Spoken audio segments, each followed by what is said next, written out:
Hello student, in this lecture series I am going to take your unit number 1, that is Introduction to Vermiculture and Vermicompost. Just look at these two images. Upper one which is showing lots of worms, and in another images a man is holding certain kinds of material, that is soil, in his hands. So basically what is this?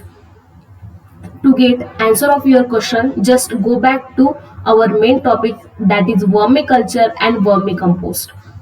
Vermiculture, the word which is derived from two words, that is vermi plus culture. Vermi, in Latin it is called as worm. Culture means rearing or growing something in controlled conditions. By definition, vermiculture is the culture of earthworms. Culture of earthworms. Earthworms, we all know that in common language, earthworm is called as farmer friends. Farmer friends, which is mainly found in soil, and responsible for increasing soil fertility. Then vermicomposting, it is the process by which worms are used to convert organic materials as woolly waste into a humus-like material known as a vermicompost. By culturing earthworms, we can get certain economically important product. Vermicompost is one of them. Formation of vermicompost is known as a vermicomposting. Going back to our main topic, that is vermiculture, definition, history, economic importance.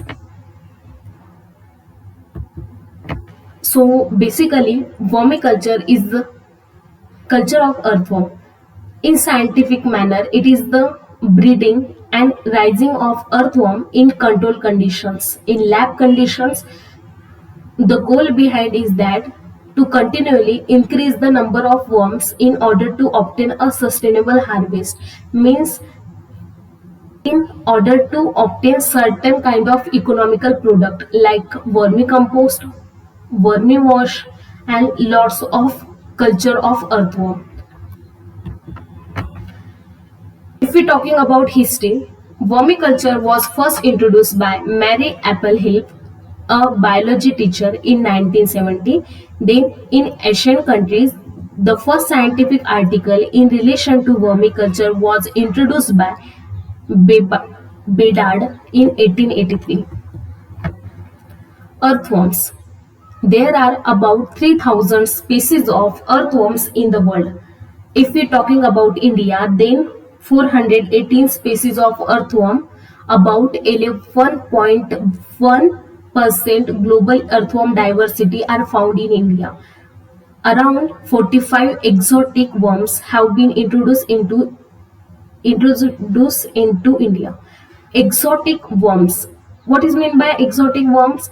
Exotic worms are called as a non-native worms. Non-native worms, and we also call as a alien worms, means which is not belong to that particular area, which is taken from another country and introduced in particular area. Commonly, Aesynia foetida it is one of the exotic worm known as a compost worm, manure worm, and red worm used in process of vermicomposting. If we talk about earthworm classification, then earthworm belong to phylum Annelids because of their segmented bodies. Then order Oligochaeta. So basically, earthworm, if we talk about their characteristics, then earthworm are macroscopic clitellate oligochaete annelids that live in soil. They are segmented worms having 13 to 14 segments on their body, bilateral symmetrical, with an external gland, that is clitellum, which is responsible for producing egg case, that is cocoons. In anterior side, sensory lobe of mouth is present, and in posterior side, anus is present with a small number of bristles on each segment. They are hermaphrodite animals, means male and female sex organ reside in same body, and reproduction normally occurs through copulation and cross fertilization. Basically, earthworms are categorized in three forms. First is anasic form. Anasic means out of the earth. These are burrowing worms that come to the surface at night to drag food down into their permanent burrows deep within the mineral layers of the soil. Means we can call them as a night crawlers. They are active during the night, and at the time they are supposed to come in upper layer of soil to get food material, and by getting food material they can drag food material into burrows. Example is the Canadian night crawler. Then second is endogache. Endogache means within the earth. These are also burrowing worms, but their burrows are typically more shallow, and they feed on the organic matter already in the soil, so they come to the surface only rarely. Then third is epigeic. Epigeic is most important. The word epigeic means upon the earth, means which is basically found on the upper layer of earth. These worms live in the surface of litter and feed on the decaying organic matter. They do not have permanent burrows, means they generally feed on dead and decaying organic matter, and they act as a decomposer. This species is mainly useful in vermicomposting. So look at this image. The soil profile shows distribution of all these three earthworm species, that is epigeic, endogache and anegeic. If we talk about the ecological role and economic importance of earthworm, then the earthworm form symbiotic association with certain kinds of soil microorganism, that is bacteria. By the action of microorganism and earthworm, they symbiotically act to accelerate, enhance the process of decomposition of organic matter. Then in general, earthworms are greatly resistant to many pesticides. Pesticides, this is the kind of chemical material which is used in farming to kill any kind of pest. Then they also inhibit the soil-borne pathogens and work as a detoxifying agent for polluted soil. They also help in removing out of any soil-borne pathogens, any disease-causing organisms, and work as a detoxifying agent. Then earthworm promotes growth of beneficial decomposer bacteria in waste biomass, and in generally earthworm also increase the fertility of soil. Then talking about economic importance of vermiculture, vermiculture is basically solely depend on earthworms, because earthworms provide a natural method for recycling organic material. They act on food preparation leftovers, scrap papers, garden crop remains, and earthworm costing. So togetherly by this material they made a kind of manure which is act as a fertilizer, and by the process of vermicomposting.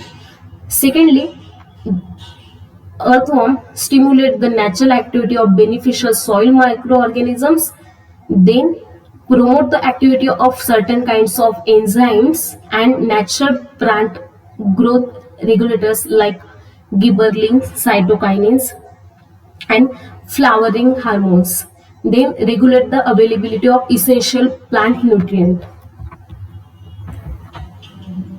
By the process of vermiculture, we can get three kinds of product mainly: vermicompost, vermiwash, and vermiworm. The all of three pictures are shown here. In first picture, we can see vermicompost. So basically, what is vermicompost? Vermicompost is the final product of vermicomposting. Is a black, granular, comely organic manure which is contain plant nutrient like organic carbon, nitrogen, phosphorus, potassium, available surface calcium, magnesium, copper, zinc, iron. It is also contains growth promoting hormones, auxins, cytokinins, flowering hormones like gibberellins secreted by earthworms, thus has a positive effect on vegetative plant growth, stimulating shoot and root development. Vermicompost also contains some antibiotic and actinomycetes bacteria that help in increasing resistance to crop plant against pests and diseases. Vermicompost also has a very high porosity, aeration, drainage, and water holding capacity, which will be helpful for maintenance of soil health. Vermicompost, because of these all values, act as a good fertilizers in soil. Then talking about vermiwash. Vermiwash is a liquid that is collected after the passage of water through a column of worms action and is very useful as a foliar spray. It is collection of excretory product and mucus secretion of earthworms along with micronutrients from the soil organic molecules. And third is vermiworm. Vermiworm means getting lots of earthworms for beneficial use. So this is basic image shown here. Basically earthworms क्या करते हैं कि जो भी food waste है, animals waste है like काउडंग्स, agro waste है जो कि कलेक्ट की जाती है फॉरेस्ट्री से, एंड प्लांट वेस्ट है, dead and decaying leaves and plant matter, उनको डिकम्पोज करके with the action of symbiotic bacteria वो क्या करते हैं, उन सभी मटेरियल को डिकम्पोज करेंगे एंड मैन्यूअर फॉर्म करेंगे. Manure is a organic material which is mainly contain all the element like carbon, nitrogen, phosphorus, iron, zinc, and act as a eco fertilizers. Thank you.